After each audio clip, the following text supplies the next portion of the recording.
हे बघा Vikhroli park side माऊली ज्वेलर्सवाला आहे. सगळे गुजराती राहतात इथं. त्यांनी एकाने फक्त मराठीने दुकान घेतलंय म्हणून हे सगळेजण त्याच्यावरती गुजराती त्याला दमदाटी करतात. आणि रोज सर्वांना काल जो विक्रोळी पार्क साईड परिसरामध्ये जी घटना घडली, जे आपले मराठी व्यावसायिक आहेत माऊली ज्वेलर्स म्हणून, त्यांच्याकडे आज मी जाऊन प्रत्यक्षामध्ये त्यांची भेट घेतली आणि विचारपूस केली की नक्की तिकडे काय प्रकरण घडलं.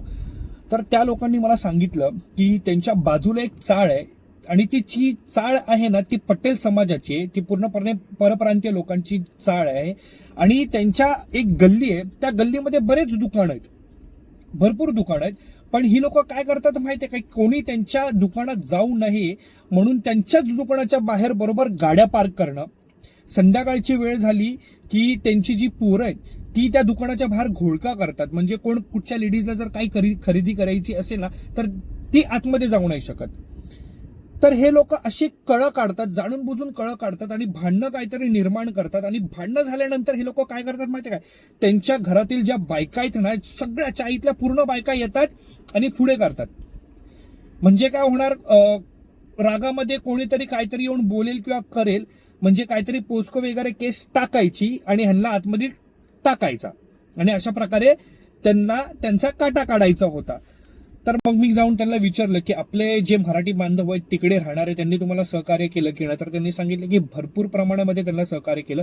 इतकंच नाही तर ते आपले जे पोलीस बांधव आहेत त्यांनी सुद्धा पूर्णपणे त्यांना सहकार्य केलं. ते 2-3 वेळा राहून कंटिन्युअसली येऊन चेक करत होते की कोण काय येतंय किंवा काही करताय का, म्हणजे जेणेकरून ते व्यवस्थितपणे व्यवसाय आता करतायत. तर नंतर हे सर्व झाल्यानंतर माझ्या मनामध्ये एक आहे की विचार करा की ह्यांची भाईगिरी दादागिरी एवढी वाढली, हे लोक असे करतात. मग उद्या जाऊन जर मराठी माणूस त्यांना म्हणजे मारतो किंवा जे काय करतो त्यावेळी मात्र हे लोक मराठी माणसाला नावं ठेवायला उभे राहतात की हा मराठी आदमी जो हे भाईगिरी करताय, गुंडागिरी करताय. आता ह्यांची जी गुंडागिरी भाईगिरी चालू आहे ही तुम्हाला दिसत नाही. आणि ह्यांची जर भाईगिरी आपल्याला संपवायची असेल ना तर आपल्याला जास्त काय नाही करायचं, लफडी वगैरे नाही करायची. फक्त एक सरळ मार्ग आहे, फक्त आणि फक्त आपल्या मराठी माणसाकडूनच खरेदी करायचं आहे. 1 वर्ष जरी आपण ही गोष्ट फॉलो केली ना, ह्यांची भाईगिरी सकट हे लोक त्यांच्या राज्यामध्ये निघून जातील. मग ह्यांना समजेल.